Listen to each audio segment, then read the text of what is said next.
Janganlah kalian menyayangkan masa muda kalian maupun masa tua untuk tidak menuntut ilmu, karena para penuntut ilmu Islam pernah berkata untuk belum ilmu walau bisir, tuntutlah ilmu hingga ke negeri Cina.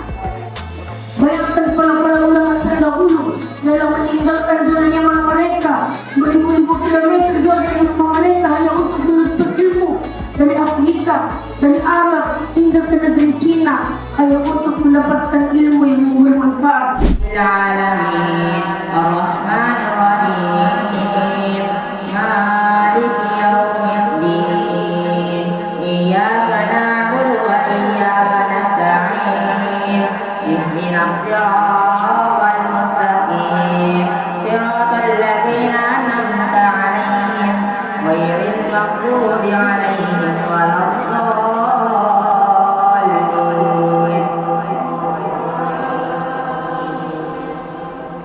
Adkuruni adkurkum washkuruni wala takfurun.